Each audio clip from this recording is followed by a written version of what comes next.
어디서 툭 튀어나와가지고 빨간 아재가 무슨 사모펀드 사건을 판결문을 왜곡 나쁘게 호도하고 있다. 팩트가 아닌 걸 팩트인 양 호도하고 있다. 어디서 그런 얘기를 합니까? 근데 이 재판 소식을 전해드리는 제 방송의 신뢰성을 훼손하는 모욕적인 행위 아닙니까? 그 어제 방송에서 명민주 씨가 제 이름, 제 채널 캡처하고 제 이름 반복적으로 얘기를 하면서 저격을 했길래 다른 남이 이렇게 정리해서 방송한 내용을 가지고 사실과 다른 기반 위에서 본인 표현으로 호도하시면 안 됩니다. 이후에 어떻게 반응을 내실지 지켜보도록 하겠습니다. 돌아가서 저는 빨간 아재님께 정중히 제안드리고 싶습니다. 이 짧은 시간 안에 저의 모든 입장과 내용을 설명드리기가 부족합니다. 괜찮으시다면 직접 만나 뵙고 조국 일가 판결문에 대해 허심탄회하게 이야기하고 저처럼 바라보는 사람들의 시각을 솔직하게 말씀드리고 싶습니다. 네, 이런 논란이 있었군요. 제가 뭐 이 이슈에 참전하는 것은 아니고요. 또 빨간 아재님의 조국 재판 방청 그리고 보도 분석 이 수고와 노고를 부정하는 것도 아닙니다. 그때 우리가 참 많은 정보를 빨간 아재님으로부터 받았는데, 자 그러나 몇 마디는 좀 해야 할 것 같습니다. 검찰 수사를 비판할 수는 있습니다. 당시 검찰 수사가 과도한 것도 사실을 넘어서 진실입니다. 언론 보도가 선정적이었고 너무 한쪽 편에 쏠렸던 것 역시 부당하지 않은 평판입니다. 네. 정치적 의도가 있어 보였죠. 네, 그것도 부정 부인할 수가 없는 것입니다. 하지만 여기서 멈춰야 할 선이 있습니다. 검찰이 밉다고 해서 법원 판결까지 통째로 부정하는 것, 이것은 전혀 다른 문제입니다. 조국 현재 경기 평택을 국회의원 재선거 후보자, 이 조국 옹호자들의 글을 보면 자주 이런 논리가 등장합니다. 누구를 제가 거명하진 않겠습니다만은 정치 검찰이 만든 사건이다. 윤석열 검찰이 조국 일가를 멸문지화했다. 판결문을 들고 조국을 비판하는 것은 결국 정치 검찰에 편드는 것이다. 얼핏 들으면 그럴듯합니다. 검찰 개혁을 주장했던 사람들에게는 익숙한 언어기도 합니다. 저도 복창했어요. 인정합니다. 그러나 문제는 그 다음입니다. 그 말들이 어느 순간부터 법원이 인정한 사실관계까지 지워버리는데 사용되고 있다는 것입니다. 판결문은 검찰의 논평문이 아닙니다. 판결문은 법원이 증거를 보고 피고인의 주장과 검찰의 주장을 따져서 유죄와 무죄를 나눠 판단한 문서입니다.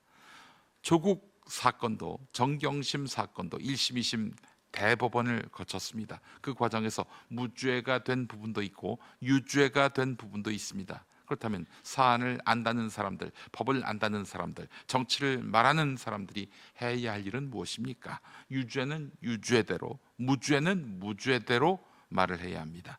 검찰의 과잉은 과잉대로 비판하고 법원이 인정한 범죄 사실은 범죄 사실대로 인정해야 합니다. 물론 법원의 판단이 100% 다 진리고 정의라고 말할 수는 없겠죠.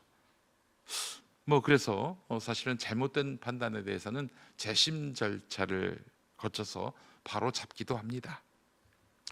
우리는 진실의 준거를 찾음에 있어서 법원 판단을 그럼에도 불구하고 가장 강력한 근거로 삼고 있습니다. 그러나 일부 조국 옹호자들은 이 구분을 하지 않습니다. 검찰이 과했다는 말로 법원의 유죄 판단까지 덮습니다. 가족이 고통받았다는 말로 책임의 문제를 지웁니다.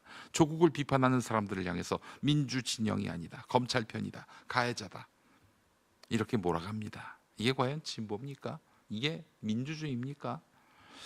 강수영 변호사, 저희 김용민 TV에 자주 나오시는데 강 변호사의 지적처럼 아직도 많은 시민들이 이 사건을 표창장 하나로 정경심 교수가 징역 4년을 받은 사건으로 알고 있습니다.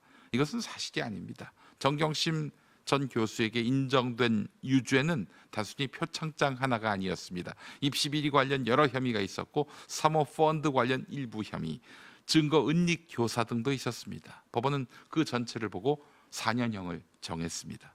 물론 그 형이 과하다고 주장할 수는 있습니다. 다른 사람에 비해서 지나치다라고 평판할 수 있습니다.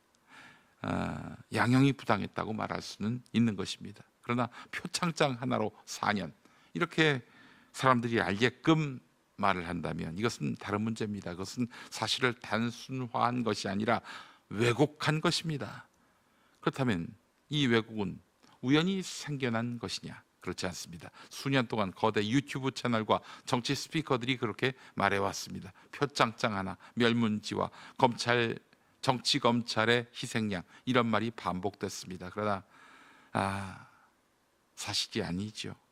그 결과 많은 시민들이 판결 내용을 제대로 알지 못한 채 분노했고 동정했고 정치적으로 동원됐습니다. 부끄럽습니다. 김용민도 여기에 일조했습니다. 제가 머리 숙여 사과드리고 깊이 반성합니다. 스피커의 책임에 있어서는 정말 이 얼굴을 들 수가 없어요. 너무너무 죄송합니다. 자, 그렇다면 우리는 이제 달라져야 합니다. 그 말을 해온 사람들 책임을 느껴야 합니다. 김용민이 책임을 느낍니다. 시민들이 아직도 잘못 알고 있다면 바로잡을 의무를 우리는 져야 합니다. 아니면 그 오해가 정치적으로 유리하니 계속 유지되기를 바란다면 그냥 그렇고 그런 유튜버하고 똑같은 그런 존재가 되는 겁니다. 그러길 바랍니까? 그 길에서 돌아서야 합니다. 민주시민은 진실과 정의에 기초해야 합니다. 진영의 이익에 맞는 정보만 취사 선택하고 불리한 판결은 조작이라고 밀어내는 태도, 이 조작이 아닌 게 드러나면 침묵하는 태도, 이건 민주주의가 아닙니다. 그것은 정치적 부족주의입니다. 부족주의. 조국 씨가 억울한 부분이 있다고 생각하는 분들도 있을 겁니다. 그럴 수 있습니다. 검찰 수사에 분노하는 분들도 있을 겁니다. 그것도 당연히 설득력이 있습니다. 그러나 그 감정이 법원 판결 전체를 부정하는 면허증이 될 수는 없는 것입니다. 더구나 조국 씨는 사면을 받았습니다. 사면은 국가가 부여하는 특혜입니다. 사면을 받은 정치인이 다시 공직선거에 나선다면 그는 당연히 질문받아야 합니다. 당신과 가족의 행위에 대해서 어떻게 책임질 것인가? 법원이 인정한 유죄 사실에 대해서 진지하게 반성하는가? 그동안 지지자들이 믿어온 표창장 하나로 4년형 받았다라는 설명이 사실이 아니었다면 왜 바로잡지 않았는가? 조국 씨에게 묻습니다. 왜 본인이 받은 판결에 대해서 잘 얘기를 안 합니까? 이 질문은 공격이 아닙니다. 민주주의의 기본 절차입니다. 공직을 맡겠다는 사람에게 시민이 묻는 정당한 검증입니다.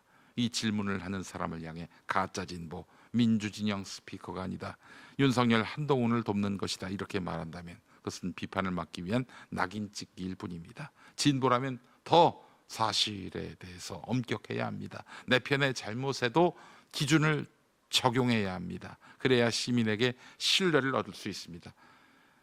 민주진영 밖의 시민들에게도 신뢰를 얻을 수 있습니다. 그렇게 신뢰를 얻어야 0.73%포인트로 떨어져서 3년 동안 지옥에서 사는 일은 없게 될 것입니다. 20대가 왜 진보 진영을 외면하는지 생각해 봐야 합니다. 그들이 모두 철부지라서, 일배에 물들어 극우라서, 보수 언론에 세뇌돼서 아닐 겁니다. 많은 젊은 세대는 불공정, 위선에 민감합니다. 특권에 민감합니다. 말과 행동이 다른 정치에 민감합니다. 그런데 진보가 공정을 말하면서 내 편의 입시 비리에는 침묵한다면, 검찰 개혁을 말하면서 법원 판결까지 부정한다면 시민들은 묻게 됩니다. 당신들이 말하는 정의는 누구에게만 적용되는 정의인가? 조국 사건을 둘러싼 논쟁은 이제 단순히 조국 한 사람의 문제가 아닙니다. 이것은 진영 정치가 진실을 어떻게 다루는지의 문제입니다. 시민을 설득하는 대신 시민을 오도해도 되는지의 문제인 것입니다. 정치적 목적을 위해 지지자들의 오해를 방치해도 되는지의 문제인 것입니다. 다시 한번 말씀드리지만 검찰을 비판할 수 있습니다. 언론도 비판할 수 있습니다. 판결도 법리적으로 비판할 수 있습니다. 그러나 판결의 존재 자체를 지우고 유죄의 판단을 말하는 사람을 배신자로 몰고 시민들의 잘못 알고 있는 사실을 바로잡지 않는 것은 다른 차원의 문제입니다. 그것은 민주주의가 아닙니다. 그것은 시민을 또 한번 기만하는 일입니다. 이제 필요한 것은 피해자 서사의 반복이 아닙니다. 필요한 것은 사실 앞에서는 용기입니다. 유죄는 유죄대로 인정하고 무죄는 무죄대로 말하며 과잉 수사는 과잉 수사대로 따지는 정직함, 이게 필요합니다. 정치는 진영을 위해 존재하는 것이 아니라 시민의 판단을 돕기 위해 존재해야 합니다. 그 시민의 판단을 흐리는 말, 사실을 가리는 말, 판결까지 부정하는 말, 이제 멈춰야 하지 않겠습니까? 땅이 건강해야 사람도 건강해집니다. 제일 좋은 점은 일단 이제 화산해토라는 크기 부드럽고 물 빠짐이 좋고 당근이나 이런 우엉이나 뿌리 작물들을 재배하기에는 아주 좋은 조건을 가지고 있죠. 그 미네랄이 풍부한 용암 해수를 가지고 배채소를 만들잖아요. 소비자들이 건강한 버섯을 드셨으면 좋겠다는 의미에서 유기농을 고집한다든지 버섯도 아주 깨끗하고 늘어는 땅을 사랑하는 농부들의 철학입니다. 제주 유기농 야채 100%, 늘어온 야채수. 영상 보셨죠? 저렇게 깐깐하게 제대로 만든 드론을 놔두고 아침에 눈 뜨자마자 습관적으로 믹스 커피부터 뜯고 계신 분들 잠시 주목해 주십시오.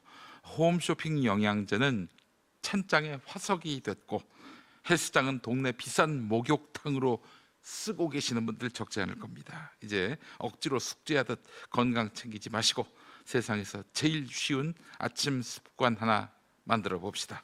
매일 아침 김용민 브리핑 켜실 때 속 쓰린 커피 대신에 늘어온 야채수 한 포 딱 뜯는 게 오늘부터 우리의 룰이 돼야 합니다. 장담하건대 딱 한 달 뒤면 몸 가벼운 게 다르다. 할인 더 안 하는가? 뭐 이렇게 하실 겁니다. 처음부터 욕심내지 마시고 가볍게 딱 한 박스만 시작하십시오. 하루 1,800원이면 하루 종일 속이 편합니다. 지금 바로 검색창에 늘어온 야채수 검색하시거나 고정 댓글 링크 클릭해 주시기 바랍니다. 자, 내일 아침 아니죠. 월요일 아침 브리핑은 늘어온 한 포 뜯으면서 함께 하시기 바랍니다.